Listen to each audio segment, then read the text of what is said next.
अंबिकापुर के medical college में बीमार बच्चों के लिए भेजी गई दवा के अमानक निकलने के बाद हड़कंप मच गया। वहीं अब इस दवा को वापस भेजने की तैयारी की जा रही है, मगर गंभीर बात यह है कि जो दवाई भेजी गई उसमें से आधी से ज्यादा दवा का उपयोग भी हो चुका है। दरअसल बीमार बच्चों के लिए अमोक्सिसिलिन दवा एंटीबायोटिक के तौर पर दी जाती है। इस बार भी ये दवाई अलग अलग अस्पतालों में सप्लाई की गई। सरगुजा जिला स्वास्थ्य विभाग को इसकी सप्लाई नहीं की गई थी, मगर मेडिकल कॉलेज अस्पताल में करीब 600 नग दवा की सप्लाई हुई थी, जिसमें से 442 नग दवा बच्चों को दी भी जा चुकी है। ऐसे में सबसे बड़ा सवाल ये उठता है कि आखिर अमानक दवा की सप्लाई कैसे कर दी गई और अब इसका जिम्मेदार कौन है।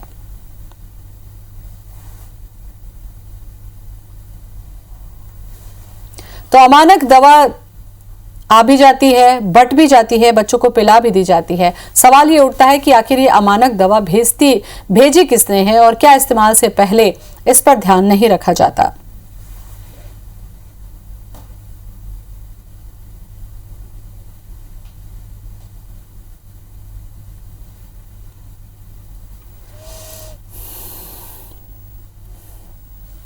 सीजीएमएससी से पत्र मिला है कि अमोक्सिसिलिन की सस्पेंशन है, उसको वापस किया जाना है। मैंने उसकी जानकारी ली है। कुछ सस्पेंशन तो हमारे यहाँ आई हुई है, मेरे ख्याल से अप्रैल 2020 में जो हमने इशू कराया था, और उसके अनुसार उसको वापस करने के निर्देश प्राप्त हुए हैं, तो उसको वेयर हाउस को उसको वापस कर रहे हैं। ये अमोक्सिसिलिन सिरप MAP 9094 का जो बेच नंबर है वो अमानक पाया गया है। तो हम लोगों ने पता लगाया, तो हमारे यहाँ CMHO स्टोर में या हमारे ज़िले में इसकी सप्लाई नहीं है। हो सकता है मेडिकल कॉलेज में सप्लाई हो, क्योंकि उनका अलग इंडेंट होता है। और इसी खबर पर ज्यादा जानकारी के लिए अभिषेक सोनी जुड़ रहे हैं अंबिकापुर से हमारे साथ, हमारे संवाददाता। अभिषेक, बड़ा ये चौंकने वाली बात होती है कि अब अमानक जो दवाई है उसकी सप्लाई भी हो जाती है, आधे से ज्यादा दवा वितरित भी हो जाती है, तब तक लोगों को पता नहीं चलता। ये तो सीधे सीधे बच्चों की जिंदगी से खिलवाड़ का मामला है।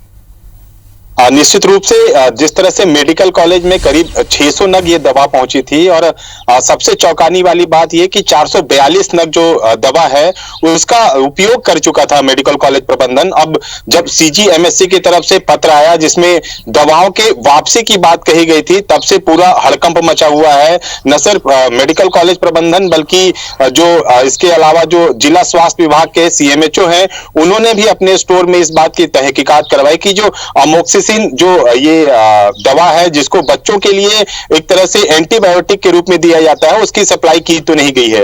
ये खुलासा हुआ कि मेडिकल कॉलेज में करीब 600 नग इंजेक्शन आए थे, जिसमें 400 जो दवा आई थी वो 442 जो दवा थी उसका डोज जो है वो बच्चों को दे दिया गया था। और अब जो 158 जो बची दवा है उनका कलेक्शन वापस करा लिया गया है और अब इसे वापस भेजने की तैयारी की जा रही है। लेकिन बड़ा सवाल ये कि जब अमानक पाई गई, इसकी रिपोर्ट डॉक्टरों का कहना था कि कई दवाओं की जो रिपोर्ट होती है वो बाद में प्राप्त होती है, जिसके बाद इस तरह के निर्णय लिए जाते हैं। लेकिन खुद डॉक्टर भी ये मानते हैं कि अगर इस तरह की अमानक दवा की सप्लाई होती है और इसका अगर उसका सप्लाई जो उसके बाद जो उसका उपभोग बच्चे हों या फिर दूसरे लोग हों वो कर लेते हैं, तो कहीं ना कहीं एक आशंका बनी होती है इसके साइड इफेक्ट का। तो निश्चित रूप से एक बड़ा लापरवाही का मामला सामने आया है, जिसके बाद अब पूरे विभाग में, चाहे वो स्वास्थ्य विभाग का महकमा हो या फिर मेडिकल कॉलेज का प्रबंधन हो, एक तरह से हड़कंप मचा हुआ है। CMHO ने खुद पहले जब ये पत्र उनके तक आया तो इस बात की तस्दीक कराई गई कि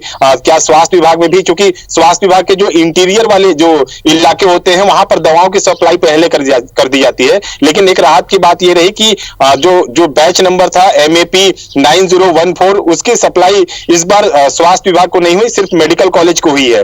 अब जब इस पर में बात की जा रही है तो जो CMHO है उन्होंने तो कहा है कि इस तरह की लापरवाही नहीं होनी चाहिए।